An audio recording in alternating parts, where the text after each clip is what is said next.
Mesdames, bienvenue ici au Café Littéraire. Merci de votre patience pour le quart d'heure vaudois. On se dit toujours qu'on va arriver à ne pas le faire, et notamment dans les soirées pas vaudoises, et finalement on y arrive toujours. Et voilà, c'est vrai qu'on aime bien aussi que tout le monde soit installé, que vous ayez pu passer vos commandes. Donc ce soir, une soirée autour de Maria Callas, cette figure, je parlais avec Stéphanie Burkhardt, figure controversée s'il en fut, qui a aussi révolutionné l'opéra tout au cours du XXe siècle, de la partie qu'elle a occupée.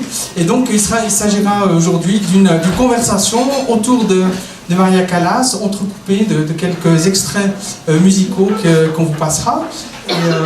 Et donc voilà. Pour la suite de la soirée, donc, vous pouvez discrètement appeler en haut de nos serveurs et continuer à servir. Ils ont les consignes pour faire le plus discret possible et faire le moins de bruit possible, mais le service continue. Et donc, pour le reste, je vous présente nos conférenciers de ce soir. Donc, c'est Renato Seidel qui présidera un petit peu la soirée, fera le fil rouge. Stéphanie Burkhardt et François Sermet.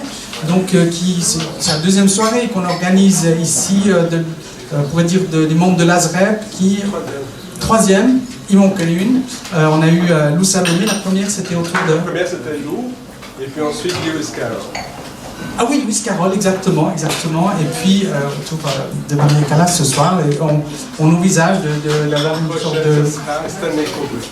Et Stanley Kubrick la prochaine, donc vous voyez, c'est déjà dans le pipeline comme on dit. En tout cas, nous c'est un plaisir de vous recevoir à nouveau, de voir des têtes fidèles qui reviennent et d'autres qui viennent découvrir déjà cet endroit magnifique et puis qui s'intéressent à autant de thématiques, de formes artistiques différentes. Et pour ceux qui souhaiteraient voir notre programmation, vous avez des petits programmes sur les tables. Il nous reste quelques événements dans samedi, une magnifique soirée autour du Greco. C'est un dialecte des musiques grecques des sud de l'Italie, des Pouilles. Donc il y aura un groupe spécialement qui vient de cette région.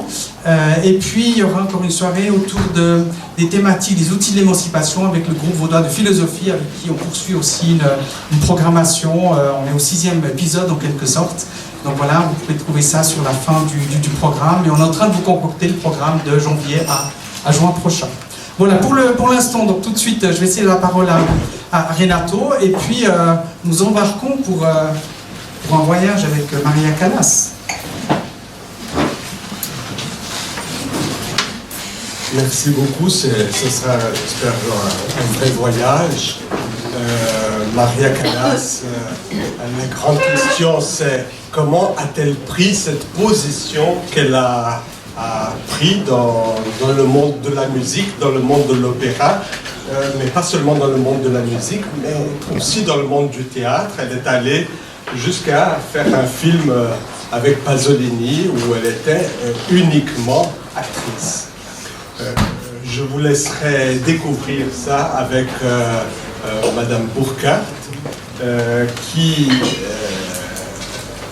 je pense que peut-être la meilleure chose, c'est de laisser Madame Burkhardt se présenter elle-même et qui sera aussi commentée par François Sermet, que vous connaissez déjà, professeur honoraire de pédopsychiatrie à Genève, psychanalyste, membre de l'ASREP. Madame Burkhardt, soprano, je vous dis quand même un mot sur elle, soprano qui est assez spécialisée dans l'opéra contemporaine. Actuellement, elle travaille dans la formation des jeunes chanteurs, des petits chanteurs qui sont parfois de vrais stars, mais là tout un travail aussi social extraordinaire au Mexique avec des enfants de Guadalajara. Je vous laisserai dire plus loin. Bonsoir, messieurs, dames. Je suis très heureuse d'être ici et de parler de Maria Callas, qui est une idole infinie, bien sûr. Donc, moi, je suis chanteuse, soprano. Je suis arrivée à Lausanne faire mes études avec la ferme idée de ne jamais chanter bel canto, jamais du Verdi. Ça... Vous entendez comme ça? C'est pas plus près. Encore plus près? Oui. Dans le micro. Dans le micro, encore plus près. Non, mais je vais vous prendre. Donc, je reviens. Je suis venue à Lausanne avec la ferme intention de ne jamais faire de l'opéra italien. Jamais, jamais, jamais. Parce que moi, d'origine suisse-allemande, j'aimais Bach, j'aimais Handel, j'aimais Haydn, j'aimais Monteverdi et énormément la musique contemporaine. Mais bon, voilà, les choses ne vont pas forcément comme vous voulez et je me suis quand même retrouvée à l'opéra. Et jamais dans le bel canton non plus, mais j'ai fait les opérettes de Offenbach. J'ai quand même fait Parzival de Wagner pendant toute une année, tous les dimanches. J'ai fait quelques rôles de Mozart et j'ai eu énormément de plaisir. Tout ça, ça a duré 12 ans. Et à un moment donné, j'avais envie de plus de créativité, mais ça, c'est mon problème. Je cherchais un endroit où je pouvais avoir plus de participation à la partition. Donc, je commençais à créer des œuvres, à commander des œuvres à des compositeurs suisses, italiens. Et c'était mon très, très grand plaisir. Entre-temps, j'ai commencé à enseigner, mais moi, j'aime surtout enseigner aux enfants.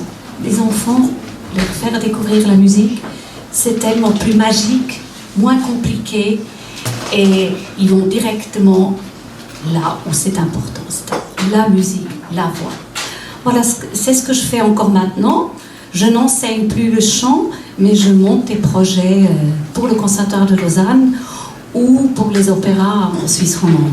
Donc, peut-être vous avez vu récemment le Amal and the Night Visitors, Amal et les visiteurs du soir, que nous venons de faire à l'Opéra de Lausanne, où le personnage principal avait 12 ans. Il portait vraiment l'opéra sur son dos. Et quand M. Seidel m'a demandé de réfléchir et de me plonger dans Maria Callas, vous voyez, moi j'ai un regard peut-être un peu différent. Je viens d'une autre musique que celle de Callas et je viens du monde des enfants. Parce que quand un enfant observe l'opéra, c'est très différent. Vous savez, les collègues vont jamais vous dire « Aïe, aïe, aïe, pourquoi la Reine de la Nuit a raté ses contreforts ? Déjà il y a une semaine, c'était trop bas, c'était nouveau aujourd'hui. » Jamais on n'oserait dire ça. Jamais. On dit que les enfants, les Knaben, les Zauberflöte, que j'en ai préparé au moins 3 productions, ils me disent ça sans crier gare. Pour eux, c'est tout à fait normal. Quand on rate quelque chose, on le rate. Voilà. Donc, l'idée de me plonger dans le monde de Maria Callas me plaisait beaucoup parce que finalement, j'ai toujours entendu ces disques naturellement, mais je connaissais très très peu de choses. Et depuis l'été, maintenant, depuis que Renato Seidel m'a proposé cette soirée, eh bien j'écoute, et j'écoute, et j'écoute, et j'écoute, et j'écoute, et j'écoute. Et je m'aperçois que j'écoute aussi 20, 30 fois par jour la même version d'un air. Je ne sais pas comment vous dire, je suis devenue addicted à Callas. Et je me suis aperçue que peut-être je ne suis pas la seule, qu'encore même si on fête maintenant les 40 ans de sa mort, il y a plein de jeunes gens qui sont totally addicted comme moi. Mes étudiants et mes enfants qui chantent avec moi connaissent mieux Callas que moi. Ça, c'est extraordinaire. Comme nous avons la plupart de ces enregistrements sur YouTube, vous vous plongez dedans et puis là, vous allez passer des nuits et des nuits et des nuits à vous passionner. Il y a aussi des interviews qui sont sorties, qui sont absolument extraordinaires. Et souvent, les biographies, je les trouve moins intéressantes que les interviews où elle se livre beaucoup plus. On peut lire dans son visage aussi. Voilà. Et j'aimerais commencer cette soirée en vous faisant partager un enregistrement pirate. On ne sait pas d'où il vient. C'est le Anon Giunge, extrait de la Somnambula. Donc c'est la fin de l'opéra où tout va bien, elle a trouvé son amoureux, donc c'est une explosion de joie. Et c'est là que pour moi, on voit le plus la compétence, la artistry de la Callas. C'est-à-dire cette incroyable musicienne qui nous fait un feu d'artifice vocal absolument ahurissant. Mais je ne sais pas d'où ça vient. C'est certainement pas l'enregistrement de la Scala de Milan qu'elle a enregistré avec Bernstein, parce que Bernstein lui a écrit des autres ornements autour des notes. Parce que vous savez, dans le bel canto de Bellini, donc, on a une ligne de chant, mais le chanteur, il brode autour, il improvise autour d'une mélodie. Mais ça, en général, Callas, elle n'improvisait pas, bien sûr que non. Elle travaillait comme une folle, elle décidait d'une floriture et puis après elle a travaillé jusqu'à ce qu'elle soit parfaite. Donc voilà. Mais ce ne sont pas les fioritures donc, de Bernstein dans cette version que nous allons entendre. Je ne sais pas d'où elle vient. Voilà, donc c'est A non giunge, la Somnambula de Bellini avec Maria Callas. Et ça serait formidable d'écouter tout l'enregistrement. Comme ça, vous verrez comment les gens deviennent complètement fous en entendant la Callas. Voilà.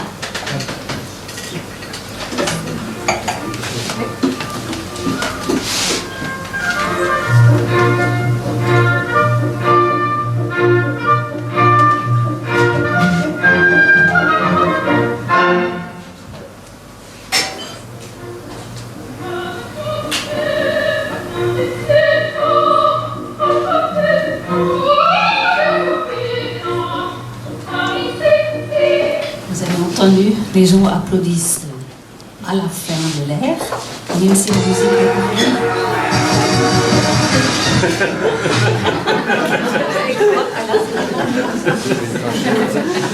voilà.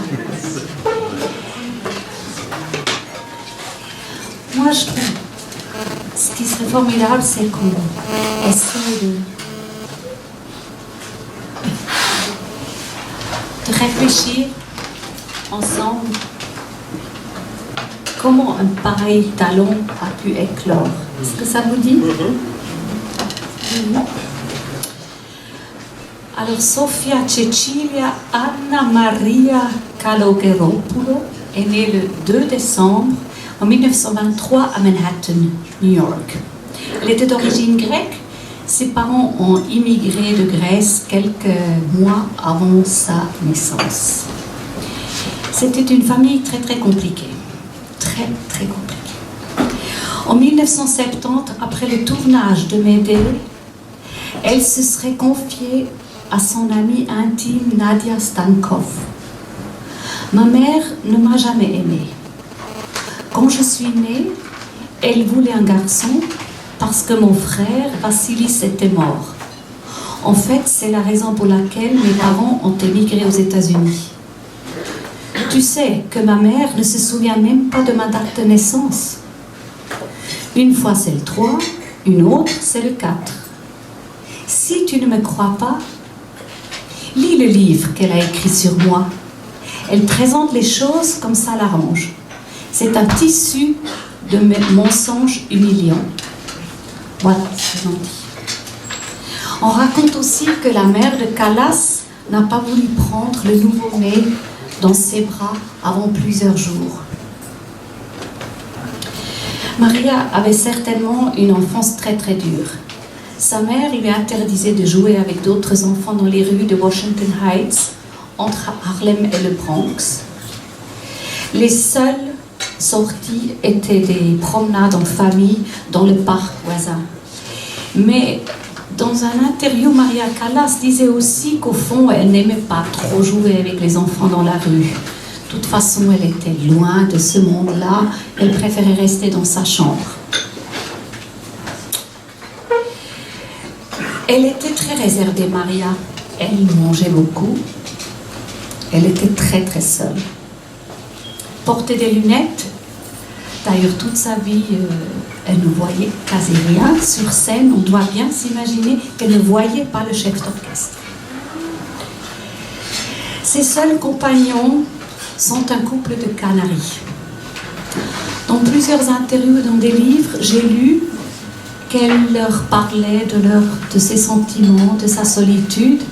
Mais je crois aussi une chose. Quand vous vivez avec des canaris, vous les entendez chanter toute la journée, je pense que ça inspire beaucoup une chanteuse. On dit qu'un canari tout seul chante bien, mais si vous en avez deux, ils se parlent et ils apprennent à chanter ensemble. Eh bien, moi, je suis sûre que ça a influencé Maria Callas. Parce que si vous lisez dans les ouvrages autour du bel canto du début, c'est-à-dire Caccini et Monteverdi, ils disent toujours « si deve cantare come un uccello ». Je pense que ça a toujours inspiré la voix humaine. Maria a certainement commencé à chanter autour de 8 ans, 10 ans. Sa mère a tout de suite détecté qu'elle avait eu des possibilités inouïes. On dit que la mère aurait voulu faire une carrière de chanteuse aussi, peut-être. Maria Callas disait « Ah, vous comprenez, toutes les mères ont toujours mis dans la tête de leurs enfants ce qu'elles auraient voulu être. C'est tout à fait commun. » Elle disait. Elle était un formidable impresario pour Maria Callas. Déjà à l'âge de 8 ou 10 ans, elle la faisait chanter à toutes les réunions de famille. Je pense qu'elle se mettait sur la table, elle dansait, puis elle chantait surtout la Paloma, c'était son chant préféré. Mais elle l'a aussi inscrit à des concours. Et on sait qu'autour de ses 11 ans, elle a gagné un 2e prix dans un concours organisé par la radio NBC. Il semble qu'elle ait chanté l'air de la Un bel di vedremo de la... c'est Butterfly, Madame Butterfly. Vous imaginez à 11 ans. Moi j'ai entendu cet enregistrement. C'était une voix très très forte, avec un vibrato excessif, mais vraiment très très très fort, très pressé comme ça. C'était assez lourd. Ce n'était rien de spécial, simplement immense, immense, immense, immense. Donc ça c'est déjà très particulier pour un enfant de 11 ans.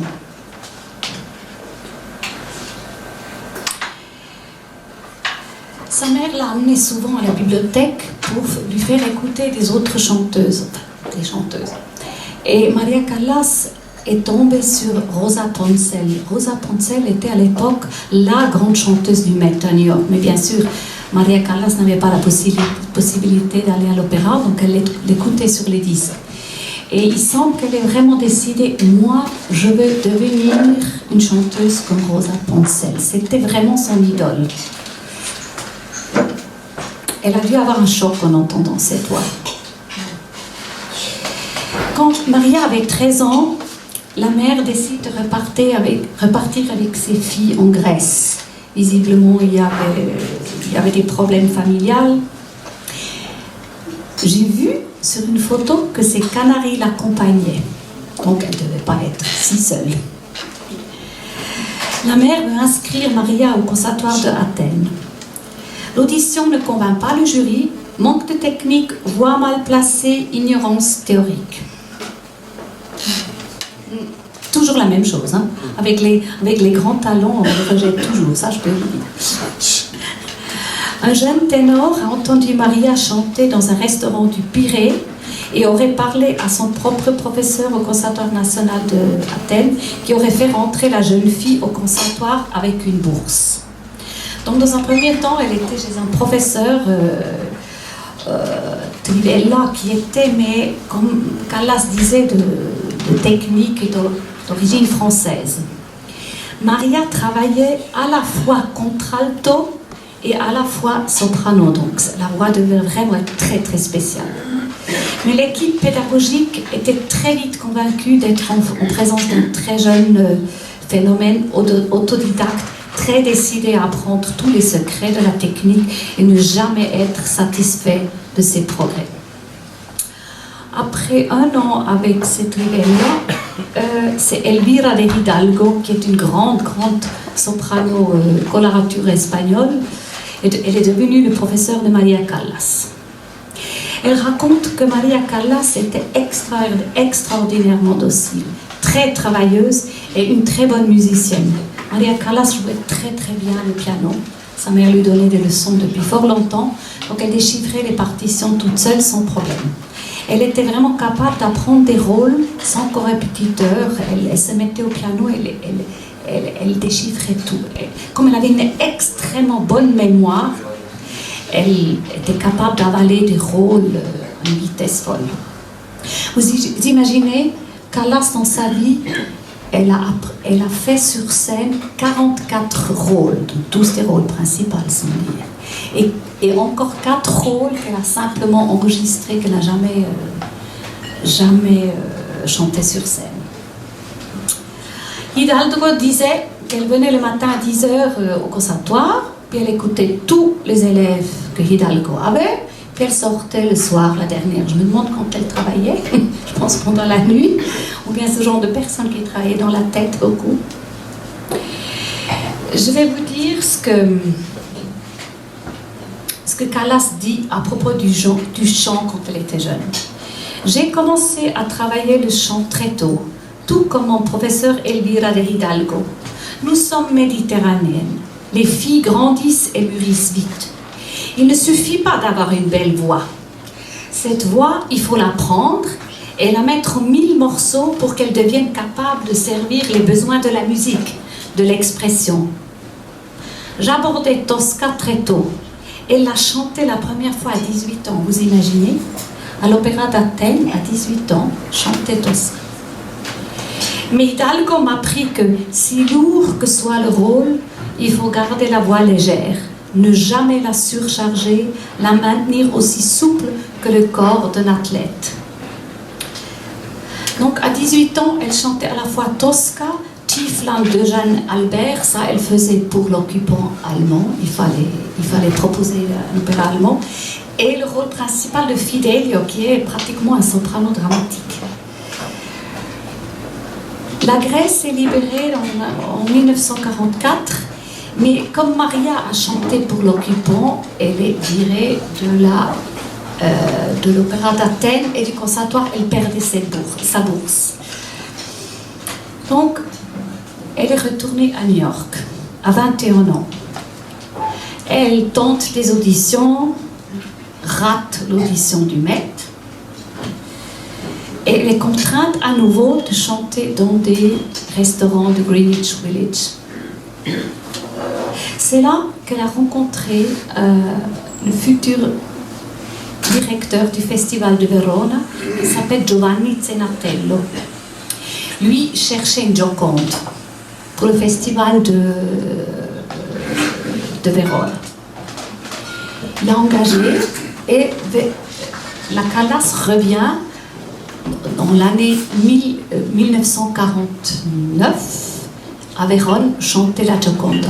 Ça, c'est un moment très très important dans sa vie parce qu'elle rencontre les 2 hommes qui ont fait la Callas. Premier, c'est son futur mari, Gianbattista Meneghini, qui est un riche industriel, 26 ans plus âgé qu'elle, fou d'opéra et qui aimait faire éclore les talents. Donc lui, quand il a rencontré cette fille forte, avec un fort caractère, a dû tomber amoureux. Il est devenu son impresario, il a créé officiellement la Callas, l'a soutenue, l'a bercée, l'a aimée. D'ailleurs, il y a un magnifique livre sur les lettres d'amour de Maria Callas. Ils sont pratiquement tous destinés à son mari Meneghini. La deuxième grande rencontre, c'est Tullio Serafin qui devait diriger la Gioconda. Serafin était un disciple de Toscanini qui avait beaucoup dirigé dans les opéras en Italie, mais pas seulement les opéras italiens, mais beaucoup de Wagner et du Strauss aussi. Il la prend sous son aile. Lui, c'est vraiment la vieille école. Il lui fait apprendre les rôles de A à Z, contrôle tout, la justesse, le rythme. Et Callas écrit: Séraphine m'a tout expliqué, mot par mot. Si je fais comme il dit, ce peut être qu'une merveille. Et cette première Gioconda ne devenait pas un triomphe, mais elle était quand même très reconnue déjà. Mais vous imaginez, à 21, 22 ans, chanter dans les arènes de Vérone devant 20 000 personnes, le rôle principal. Il faut avoir un caractère très fort pour ça. Hein? Ensuite, après la Gioconda, aux surprises, elle est engagée pour Tristan und Isolde. Donc elle chante Isolde à 21 ans. Soprano dramatique à 21 ans. Séraphine lui demande droit derrière la Valkyrie, Brunhilde, c'est encore plus lourd.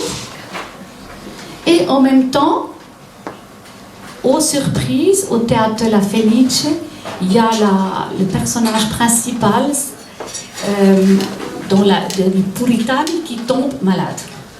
Et Séraphine demande à la Callas de chanter ce rôle. Alors, Puritani, c'est un soprano colorato. C'est pas léger, mais lyrique. Soprano colorato, lyrique. C'est complètement à l'envers de ce qu'elle chantait en ce moment, c'est-à-dire Valkyrie, Isolde. C'est un tout autre monde. Callas a beaucoup protesté, elle dit mais j'arriverai jamais en 6 jours de monter ce rôle, même si elle connaissait peut-être les airs, mais pas tout le rôle. Et puis en plus, dans les 6 jours, elle avait encore 3 Valkyries à chanter. Séraphine lui a dit non, si je te demande, c'est que tu peux. Et bien sûr, avec la ténacité, la force de travail qu'elle a, elle a chanté. Et ça devenait un triomphe. Et je pense que c'est ça qui a fait l'éclosion de Callas. Là, Callas qui peut tout chanter. Qui peut chanter soprano dramatique, qui peut chanter soprano colorature. Musicalement, c'est ça. Mais elle avait encore le physique un peu ingrat, un peu fort. Voilà. Mais cette musicienne-là, je pense que c'est unique dans l'histoire de la musique. Actuellement, nous n'avons pas de chanteuses qui peuvent faire Puritani et Isolde en même temps. Je ne sais pas si vous en connaissez. Ça reste complètement unique.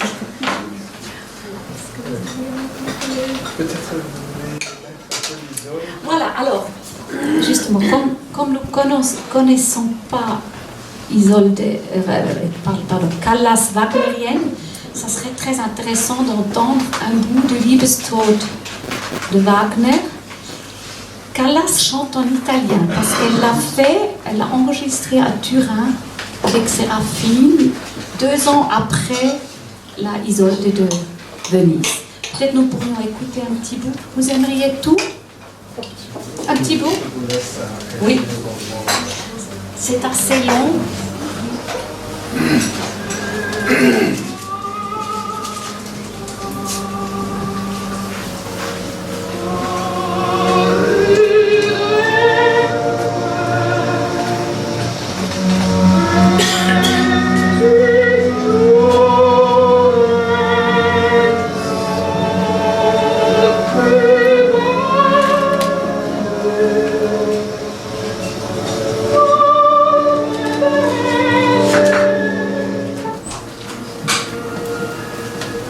Merci beaucoup pour votre introduction. Vous avez parlé de cette éclosion de la Callas. Il y aurait encore un moment important qui est aussi le déclin de la Callas. On entre là où sa personne se confond un peu avec tous ces personnages, où sa propre vie devient aussi un drame, une tragédie. Mais avant ça, il y a vous avez parlé de son physique, qui était un physique plus robuste, forte, et puis qui s'est transformée. Elle est devenue mince, voire maigre à certains moments. Et en ce moment-là aussi, je pense qu'il y a eu une transformation dans son jeu, où elle est devenue chaque fois plus consistante du point de vue théâtral. Et certains disent peut-être que ça a commencé le déclin de sa voix. Alors, aujourd'hui même, j'ai entendu quelqu'un qui me disait, lorsque j'entends Callas, j'ai l'impression que c'est une voix qui vient d'un autre monde. Hein? Alors François, je passerai la parole à François, peut-être il aurait quelque chose à nous dire sur ça. Bon, je vais vous poser une question, parce que pouvez-vous nous parler de la voix de la Callas, parce que c'est ça est au centre pour moi de ma rencontre avec la Calas. Qu'incarne cette voix? Qu'est-ce qu'il y a dans cette voix? Comment on peut mettre des mots par rapport à cette voix? Alors je vous situe un peu un marchand de disques de Florence qui s'appelle Alberti, qui est près du marché de San Lorenzo. Et dans ce marchand de disques, il y a des vendeurs, tous fanatiques de la Calas. Ils ont des t-shirts noirs, c'est marqué Alberti. Et puis quand on va et on dit « j'aimerais telle interprétation de la Calas », ensuite ils vous disent tout de suite « oui, mais ça c'est 57, mais il faut voir le 54, il faut voir au Théâtre aux Colonnes ». Ils cherchent l'unicité d'une interprétation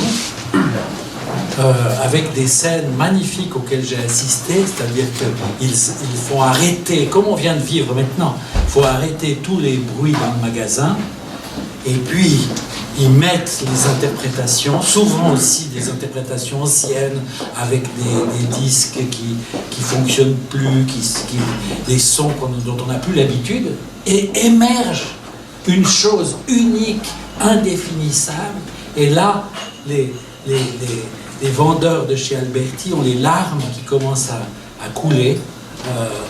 Tout le monde est figé dans le magasin, tout le monde s'arrête et tout le monde est en train d'écouter cette voix. Qu'est-ce que c'est? Qu'est-ce qui se passe avec cette voix? Il y a aussi, bien sûr, à la Scala de Milan, les logionistes qui sont terribles, qui sont dans tout en haut, comme ce qu'on appelle les poulaillers, et qui ont longtemps, en tout cas certains, interdit à toute cantatrice de reprendre un des grands rôles de Maria Callas, en les huant, en tapant du pied, en rendant impossible cette interprétation, si bien qu'une cantatrice qui va se lancer à la Scala pour chanter la Traviata, elle a les genoux qui se frottent, qui se tapent, elle tremble, parce qu'elle a ce public de fanatiques qui sont présents.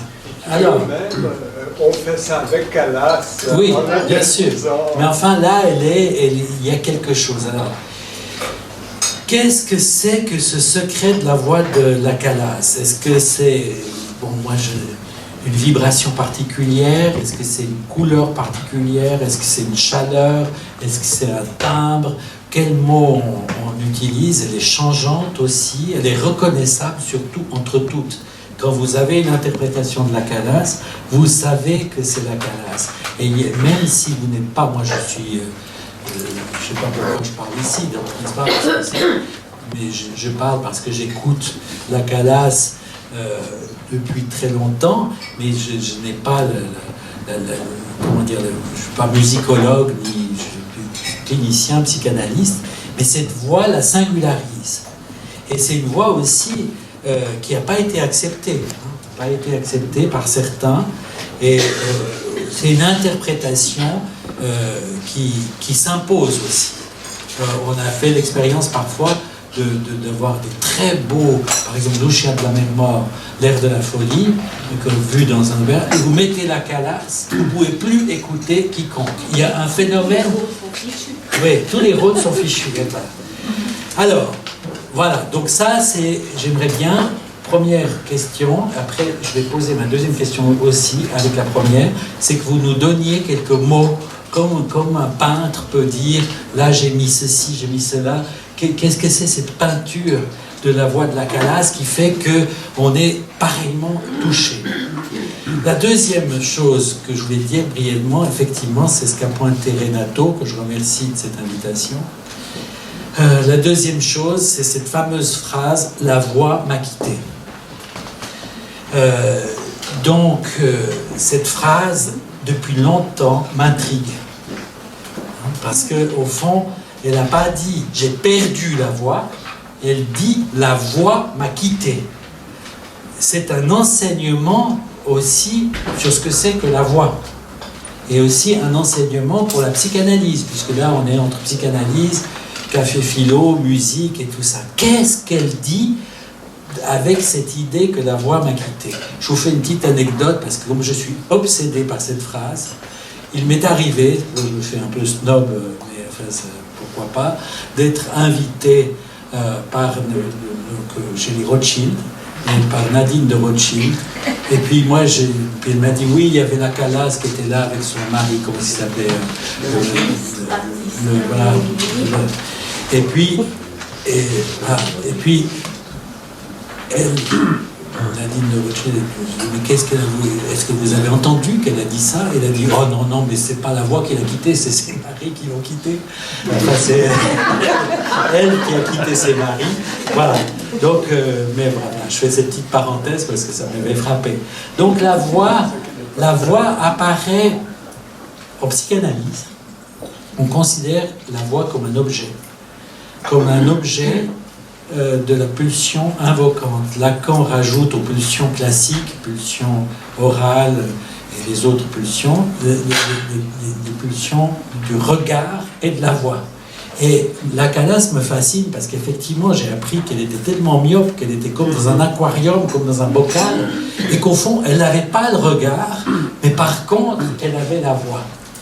Et que la pulsion invocante, dit Lacan, fait le tour de la voix perdue. C'est-à-dire que c'est un objet perdu, un objet soustrait, un objet inatteignable, que certains atteignent, peut-être, comme dans le chant lyrique. Et c'est ça qui est visé. Par exemple, l'écrivain Pascal Quignard le dit mieux que moi. Quignard dit « Les hommes composent avec la voix perdue ». Donc au centre du chant lyrique ou de l'effet du chant lyrique, il y a peut-être cette voix perdue. Et chez la Calas, ça a duré, bon vous nous le direz, mais 10 ans, enfin ça a duré un certain temps. Et ensuite, elle a considéré que la voix l'a quittée. Donc c'est le mystère de cette voix, de l'incarnation de cette voix, dont en plus, quand on voit les entretiens qui sont maintenant nombreux sur YouTube, comme vous l'avez dit, elle n'est jamais contente de cette voix. Et elle parle même de manière très particulière. Elle dit « L'instrument ne me donnait plus la satisfaction que je cherchais. » Cet instrument qu'elle a en elle. Et qu'elle a pu dire après que la voix l'a quitté. Alors, qu'est-ce qui l'a quitté? La voix, la chose, quelque chose de mystérieux. Et quand il y a cet extraordinaire entretien que Renato m'a passé avec Visconti à la télévision française, elle parle d'elle comme « j'aurais été cette cantatrice ». C'est-à-dire qu'elle utilise presque une composition, c'est pas le passé, c'est une sorte de la cantatrice que j'aurais été, c'est-à-dire que pour elle c'est presque une irréalité, elle ne sait pas si elle a été un moment cette cantatrice qu'elle a été et qui nous fascine et qui nous fixe et qui fait pleurer les marchands de chez Alberti. Alors si on regarde, je termine avec ça, qu'est-ce que c'est que la musique?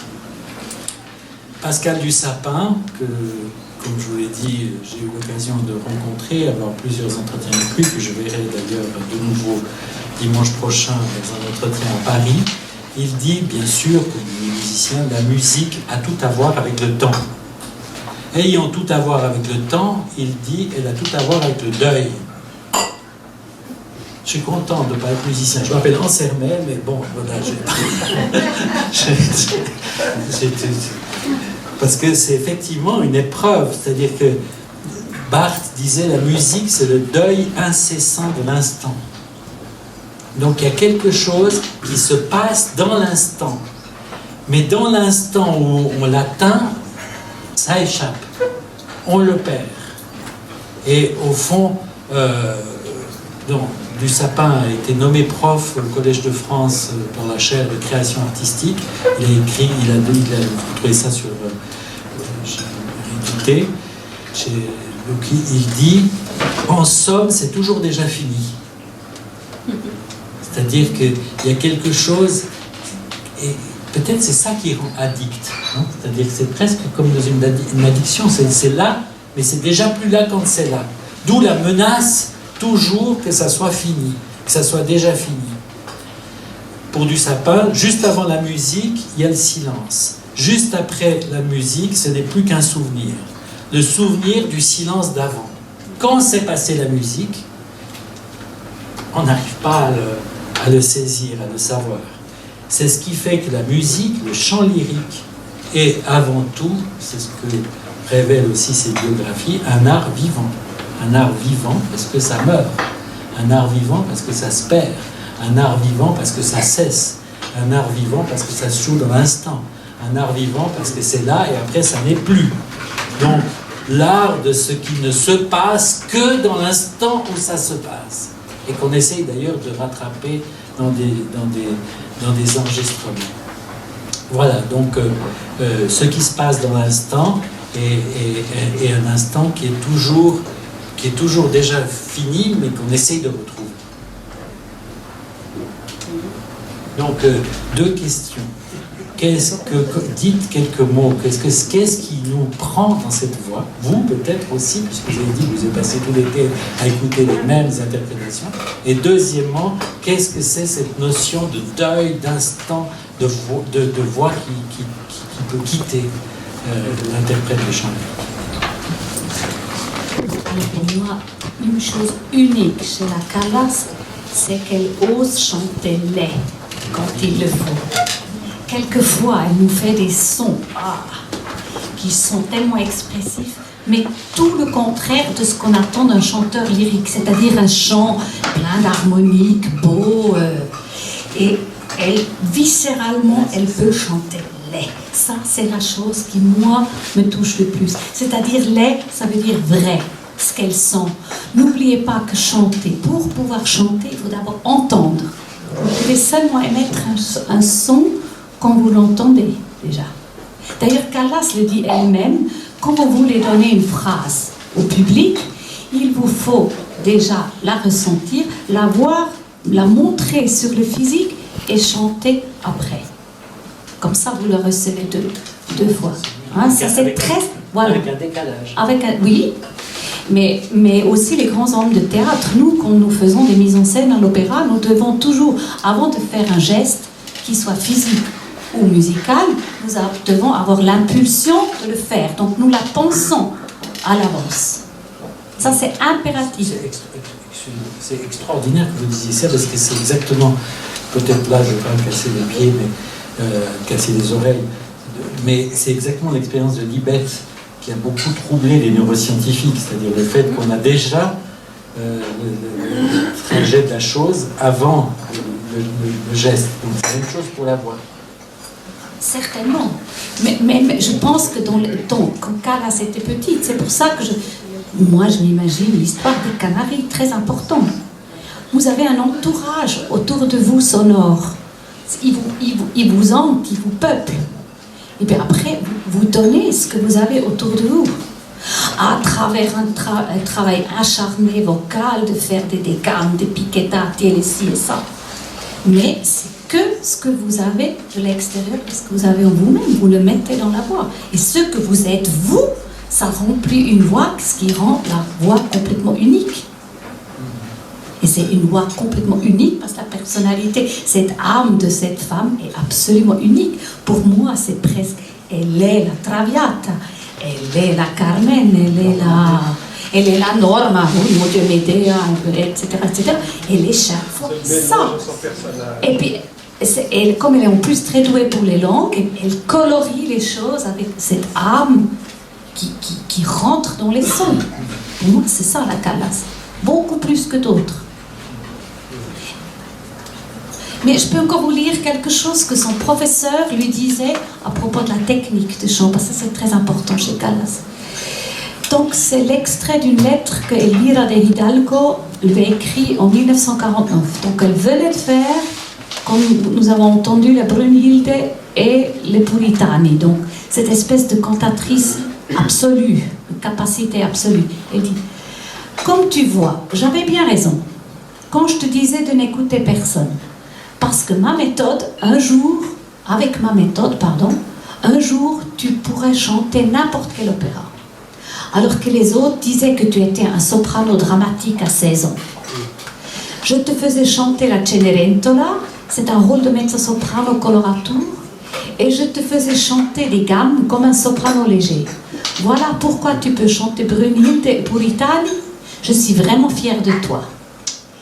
Les amis ont été naturellement heureux de tes triomphes et les ennemis en ont eu une jaunisse. Moi, je pense que c'est ça la base de Callas, c'est qu'elle a vraiment tout appris. Tout.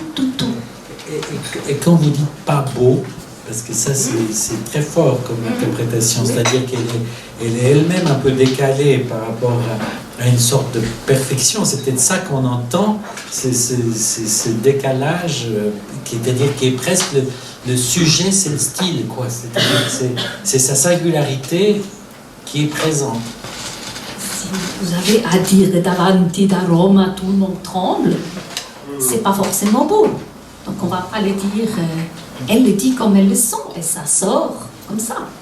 Je n'ai aucune réflexion, c'est paf. Et alors, la voix m'a quitté. C'est l'âme qui l'a quitté. Qu'est-ce que c'est ça?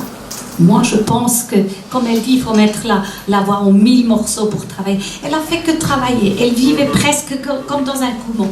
De toute façon, si vous voulez vraiment faire ce métier, si vous voulez faire ce métier très sérieusement, vous n'avez pas de vie privée. C'est pas possible.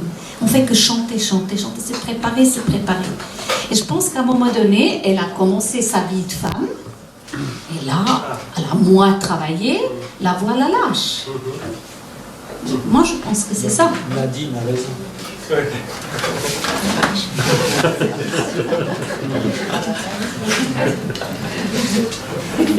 Oui, bon, j'aurais aussi une question sur la question justement du charisme. Comment se construit, comment s'est construit le charisme de Callas? Je pense que c'est une question impossible à cerner complètement. Vous avez déjà répondu partiellement dans la mesure où vous avez parlé de sa discipline, de son travail musical, de ce travail sur la voix. Donc, il y a déjà les caractéristiques qui sont propres de sa voix. Et en plus, il y a un travail énorme qui se joue là-dessus. Et puis, l'autre chose, c'est l'importance de sa présence. Vous avez parlé aussi de comment elle incarne le personnage, comment elle devient le personnage. Ça veut dire que c'est impressionnant d'ailleurs lorsqu'on voit certaines photos ici. Par exemple, cette photo ici, c'est justement lorsqu'elle joue des personnages méchants. Je ne sais pas si on va pouvoir vous montrer. C'est impressionnant de loin, parce que ce sont des photos anciennes, tout ça. Quelqu'un me demandait, est-ce qu'elle était belle? Des photos que j'ai vues, ou des films que j'ai vus, c'est très difficile à dire. À certains moments, elle est magnifique selon le point de vue, elle a ce sourire qui est très beau, et d'autres moments, elle est très laide physiquement. Donc c'est lié aussi au personnage qu'elle incarne. Et ma question aussi, c'est quelle a été l'importance justement de la rencontre avec Visconti? Il y a un enregistrement où on pourra passer un moment de cet entretien avec Visconti, mais dans son jeu, dans ses rôles, dans son œuvre. Pour moi, Visconti, il a façonné l'actrice. Moi, je pense qu'elle était un peu amoureuse de Visconti. Visconti lui a offert pendant des années des corbeilles et des corbeilles et des corbeilles de fleurs. Il allait à toutes les représentations qu'elle faisait pendant des années. Il a rêvé de travailler avec elle. Amoureux dans la mesure où il pouvait. Il était amoureux de son art, Et je pense que quand même si on est Maria Callas, on est la cantatrice du siècle, on doit être quand même sensible à quelqu'un qui nous envoie pareil, je veux dire, chaque jour, une corbeille de fleurs, pendant des années, c'est extraordinaire. Et à un moment donné, lui rêvait vraiment de la mettre en scène. Et je pense que Callas lui doit vraiment l'aboutissement de son jeu. Elle devait, comment je veux dire, se mettre presque comme une esclave à son service. Visconti pouvait faire tout ce qu'il voulait. Il disait, tu mets la main comme ça, tu la mets comme ça. Je t'apprends dans la Traviata, il prenait l'exemple de la 12. Il faut mettre les mains comme ça. il l'a façonné comme, se laissait faire comme une esclave. Moi, on m'a dit, ça c'est un ami italien qui m'a dit qu'ils travaillaient tellement, ces deux, Visconti et la Callas, sur la fameuse Traviata, que, évidemment, l'orchestre et le chœur étaient depuis longtemps partis, les techniciens étaient partis, ils sont restés avec une toute petite lampe sur la scène, ils travaillaient les deux, enfermés dans la Scala pendant des heures et des heures et des jours et des jours et des jours. Toujours. Il était terriblement exigeant et ils allaient très bien ensemble. Oui, j'ai eu l'occasion d'avoir un entretien que vous trouvez d'ailleurs sur le site de Agalma, Fondation Agalma, avec Stéphane Lissner, directeur de la Scala. Et Lissner, lui, a une thèse que je trouve très forte sur la mise en scène, parce qu'il dit, bon, ben, au début, il n'y avait même pas de chef d'orchestre, après, il y a eu le chef d'orchestre, qui est très important pour que la musique se déploie, et lui dit, le metteur en scène a un rôle aussi important que le chef d'orchestre.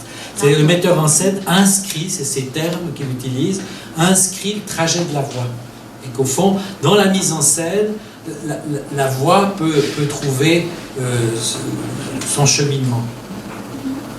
Oui, vous avez parlé à un certain moment-là d'esclavage presque, mais c'est incroyable cette relation avec Visconti, comme Visconti, il paraît que lui, il était un tyran en tant que metteur en scène. Il exigeait des personnes, des choses très spécifiques, il fallait que ça soit ça. Il le faisait avec beaucoup de tact, mais avec beaucoup de tyrannie. Et Callas, dans un esclavage, dans une servitude volontaire, comme elle a toujours été avec Maria de Hidalgo, avec tous, avec aussi le chef d'orchestre, tout le Séraphine, elle voulait répondre exactement à la demande et au désir de sa mère ou de tous avec qui elle a passé. Elle l'a fait de façon presque plus qu'on le demandait. Elle faisait aussi avec Visconti, à tel point qu'il y a eu un moment où Visconti il avait marre un peu de toute cette obédience. Il a dit, fais ce que tu veux maintenant. Et elle disait, mais qu'est-ce que je vais faire de ma main? Elle ne pouvait rien faire sans les instructions de Visconti. C'est là que vous disiez qu'elle ne peut pas improviser, elle devrait tout faire presque comme...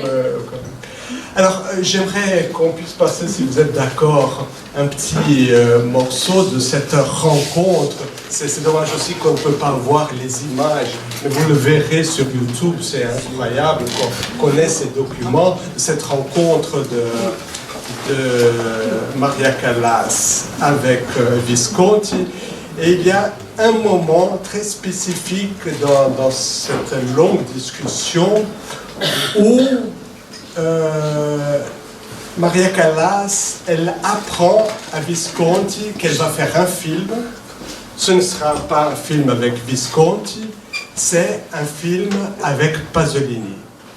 Alors, Maria Callas, qui était amoureuse de Visconti, Visconti amoureuse de Maria Callas, la façon dont il décrit son admiration par la Callas, c'était incroyable. Par exemple, c'était à La Scala, il y avait un moment où tout le monde boycottait Maria Callas et il jetait des choses. Il pensait, bon, il jette des roses, mais il sentait des plouf, plouf. Et il voyait que ce n'était pas des roses, c'était des légumes, des radis, des choses comme ça. Et la Callas qui prend le radis comme ça, et elle transforme ce geste par rapport au radis comme quelque chose qu'elle insère dans le drame d'une façon que Visconti il était absolument ébahi. Alors, il y avait cette relation très forte entre Visconti et Callas, et à ce moment-là, Callas apprend à Visconti qu'elle va faire un film, et ça sera avec Pasolini. Visconti, on le sent touché, dérangé, et il dit « Ah, c'est un collègue, Pasolini, c'est un grand collègue, mais c'est pas pour toi, Maria Callas. Toi, tu es une grande comédienne, et lui, il n'utilise pas des grands comédiens pour son public. Est-ce qu'on pourrait écouter ça vous réussissez à...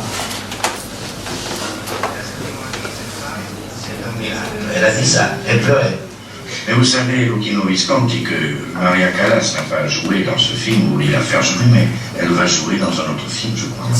Ben oui, je pense. C'est un film, c'est une retransmission de l'opéra. Non. Ouais. Le cinéma. Non, vous allez faire. Non, c'est un film. C'est un film que je veux faire. Dites-nous ça, Madame Si Callas. Dieu veut.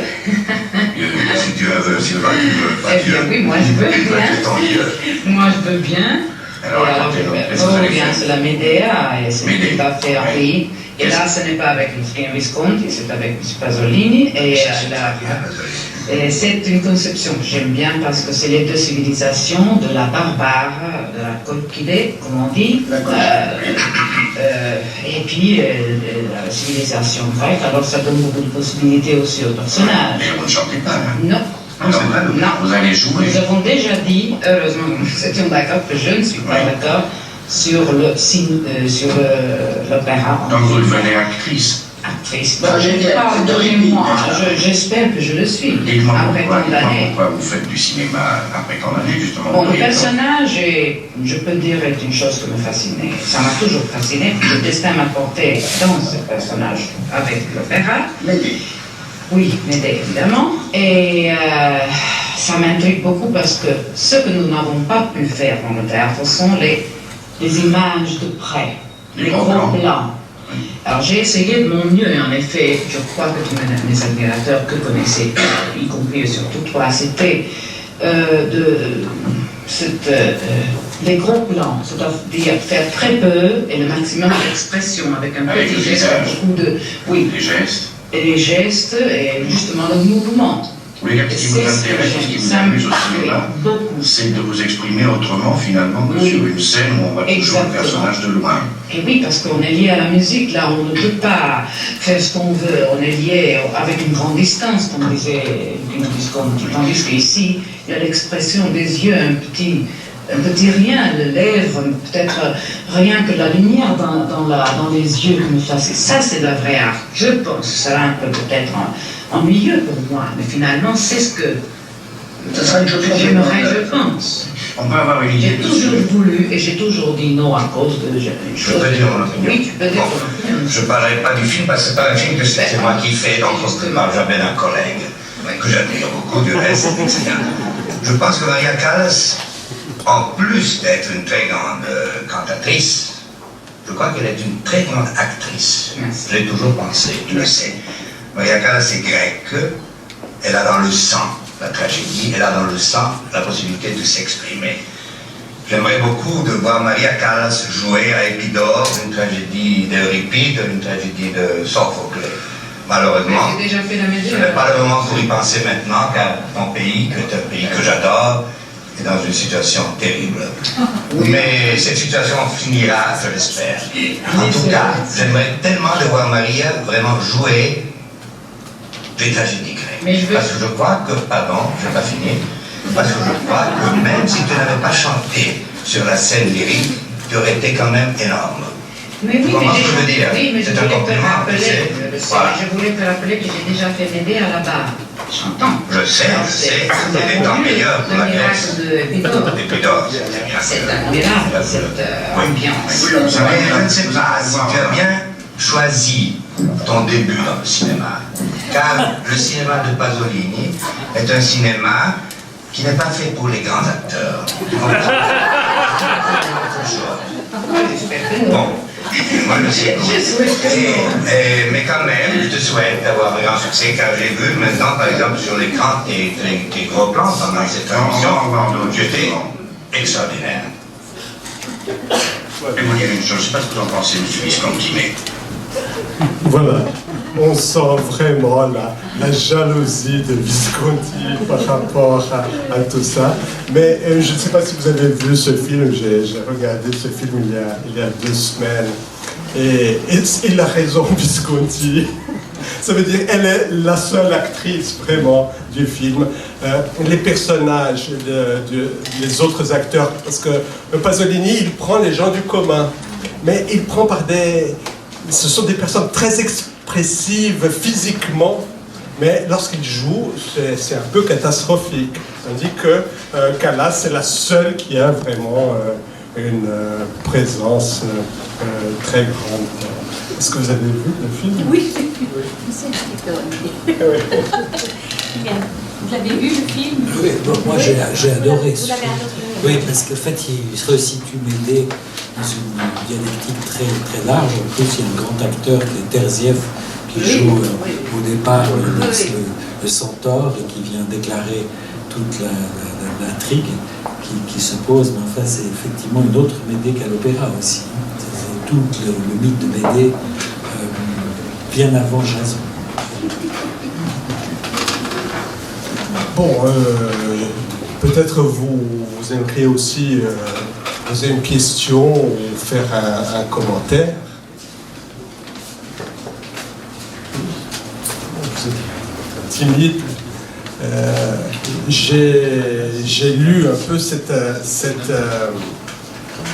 ce moment de la biographie de Visconti où il rencontre Maria Callas, et puis il y a toute l'importance dans la vie de Visconti de l'opéra et de ce qu'ils appellent le mélodrame. Mais le mélodrame dans le sens strict du terme, ça veut dire le drame mélangé à la musique. Et puis il y a aussi ce film déjà où il a fait peu avant, je pense, la rencontre avec Callas, qui est ce film Senso, qui est un film, je ne sais pas si vous avez vu aussi ce film, qui est autour de l'opéra. Ça commence par Il Trovatore, hein, et c'est toute une histoire qui mélange le drame d'une histoire d'amour au milieu d'une question politique qui est l'invasion de la guerre entre l'Autriche et l'Italie, et puis l'opéra.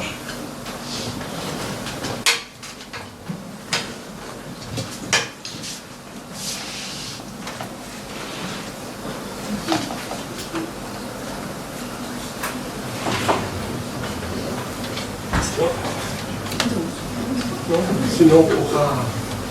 On fait informel. Oui. Donc ça continue. Oui. Alors, ça ne finit pas, même si la voix est partie. si vous souhaitez dire un dernier mot. Écoutez, moi, j'aimerais encore citer un peu Maria Callas, parce qu'on dit tellement de choses d'elle. Comment dire, des fake news et sur écrit. Moi, j'aime... Oui, pardon. Oui, j'ai une question qui ne vient pas de moi, mais de mes amis chanteurs professionnels. Merci. J'ai une question qui vient pas de moi, mais qui vient de mes amis chanteurs professionnels à travers le monde. Et beaucoup d'entre eux me disent que Maria Callas n'était pas une grande chanteuse, mais une grande dramaturge sur scène, et que ce qui faisait son talent, c'était surtout sa façon d'exprimer les émotions en chantant. Et j'aimerais bien avoir votre point de vue là-dessus, parce que moi je ne suis pas une chanteuse du tout, et ça m'intéresse. Voilà. Eh bien, justement, j'allais vous lire quelque chose qu'elle a dit. Je pense que ça répond à ça. Où cesse la langue, commence la musique, a dit le fantastique Hoffmann.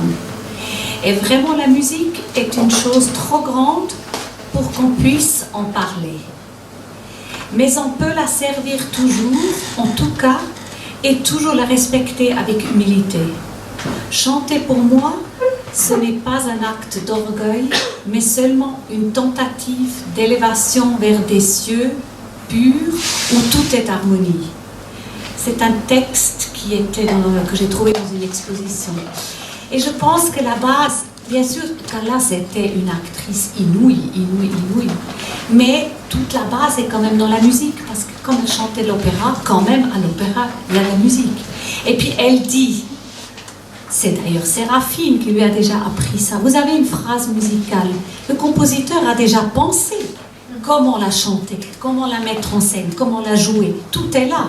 Donc, si on a beaucoup d'imagination, un grand talent et une vie intérieure gigantesque, une arme d'une sensibilité folle, on va tout faire. On va créer, à partir de cette phrase, un drame, quelque chose sur scène. Donc, c'est la magie, en fait. C'est la magie, elle est tout, elle incarne tout. La dramaturgie, elle est aussi dans la musique, pas seulement dans la mise en scène, mais dans le texte. Est-ce que ça répond à votre question? Eh bien, je vais encore vous dire quelque chose la phrase que j'aime le plus de la Calas, c'est peut-être celle qui, peut-être ma dernière. Je ne crois pas avec des cartes. Je pense donc je suis. Avec moi, c'est je travaille donc je suis.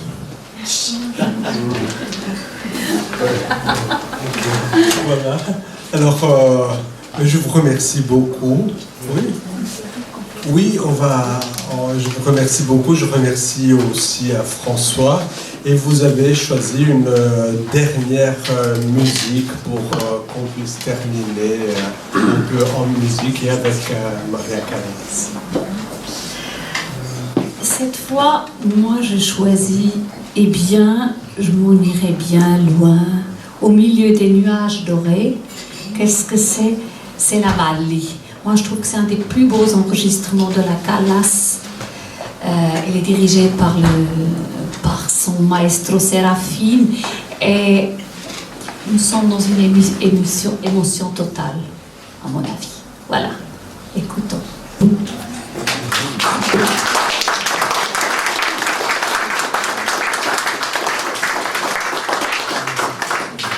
Lorsque vous